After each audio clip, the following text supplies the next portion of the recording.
Welcome. So now that we've installed Ruby on Rails, the question is which editor or IDE should we be using to edit our Ruby on Rails applications? So there are a bunch of choices. Number one, there is RubyMine, and RubyMine is made by JetBrains, which incidentally is the same company that makes IntelliJ, which is an excellent Java IDE out there. And RubyMine is no different. A lot of Rubyists prefer using RubyMine. It's a very good IDE. Now, it's not free, so you'll get a 30-day trial to see if you like it, and then after that you have to purchase a license. But it's an excellent IDE, and I encourage you guys to try it out if you are into IDEs. Another IDE out there is Aptana, which is also a pretty good IDE. I personally never used it, but some Rubyists definitely like using Aptana Studio 3. Then, a lot of Rubyyists are not into IDEs altogether. They use Vim. Vim is an editor which is very lightweight, and it has a lot of plugins that make Ruby and Rails development easier, but it's not a full-blown IDE. But again, a lot of Rubyists do prefer using it. And then there's Sublime Text, which is also not a full-blown IDE. It's a text editor with a lot of plugins, but I personally really like using it, and let me show you guys how it works. So when you open up the Sublime Text Editor, you're not going to have any directories or folders in there. And the way I got this Rails app in there was by doing File and then Open, and then picking the folder that I was trying to open, which was my first app folder. And this is just a Rails application that's about courses on Coursera. So the first thing that we might want to do is we might want to change the color scheme if you guys like the white background instead of a dark background. So for example, let's open up a file just to see what we're doing here. So this is the color scheme right now, but it's very easy to change the color scheme. And the way you would do that is by going to Sublime Text Preferences, and then Color Scheme. Right now it's on Blackboard color scheme, but you could easily change it to something like Mac Classic, but flips it to the white background instead of the other background. So let's go ahead and change it back. A lot of things actually in this editor are customizable. And the way to see which properties are available for customization, you would look in Preferences and then Settings Default. And I am demoing this on the Mac, but on the Windows and on Linux, which the editor runs on, these settings are going to be very similar.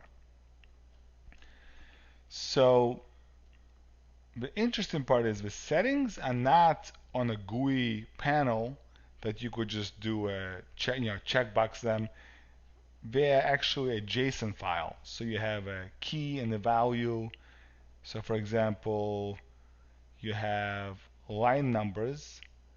It says line numbers should be true, but we don't see any line numbers. And the reason for that is because the line numbers were overridden by a user file. So if you go into Preferences, Settings User, you'll see that the user file has line numbers as false.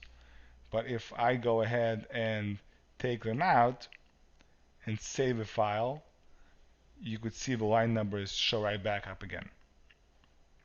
Now, wouldn't it be nice to see the user file right next to the default file side by side so that you could actually know which properties you could edit? And it turns out you could do it very easily if you go to View and lay out 2 columns instead of 1. You could see this line here. So we see that there are actually 2 columns here right now, and we could drag one of the files over to the other column, So now this is our user file, and this is our default file, and we could easily add properties in the user file, overriding the properties in the other file. So for example, numbers is false, save it, boom, they go away. So let's go back and put the layout back to single. Okay. The other customizations that you could do in actually a very similar vein to what we just did is for key bindings. So Sublime comes with its own key bindings, which are on by default, and you can override those defaults again by going to preferences, key bindings user, and you can actually override them with your own key bindings that you're used to. The next feature I want to show is find in files. So find in files, it's under the find menu. Find in files, it's Command Shift F on the Mac. And basically, you can try to look for things all over in all the files that are open. That's the default. Open files and folders. So for example, you know that there is a variable courses somewhere in there. You're not sure exactly where it is. So you type that in, it gives you the results. And actually, from this point on, you could actually double click on the results. So for example, if you double click on courses here, it opens up that file right away. So what I like about Sublime is that it's very lightweight, but at the same time, it has a lot of features that your typical IDEs would have. And actually, speaking of finding files, if you go to find in files, the options for how to look for things, you have an option to use regular expressions, and this is for find and for replace. So you could very easily find and replace something, even using a regular expression in a whole bunch of files, which is very powerful. You can do a case sensitive, obviously. You could do look for whole world and whole word and things like that. Another option which I really like about Sublime, and this actually blew me away the first time I saw it, is the go to anything option. It's Command P on the Mac, and I think it's Control P on Windows. And basically, the idea is you want to look for a certain file. This is similar to how you would look for a file in Eclipse, for example, by doing Control Shift R or Command Shift R. So you do a Command P, which brings up this dialog, and you're looking for a file. Let's say you know a file is called index something. Index. Oh, that's what it is. Now, if you noticed, the interesting part is it's not just telling you what the available files are that you might be looking for. It actually displays the content of the file in the background, which is pretty amazing. So let's see that again. So you have index, and it's actually displaying the file as you are typing what you think the file is. And at that point, you could just hit enter, and you go straight to that file, which is pretty cool.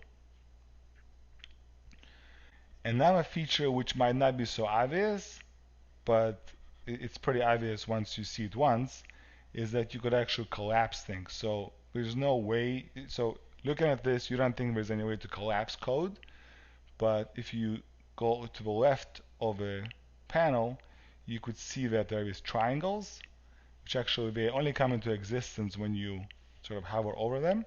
So for example, this table element, which goes from the open table tag to the closed table tag, you can click on the triangle and it's going to collapse this.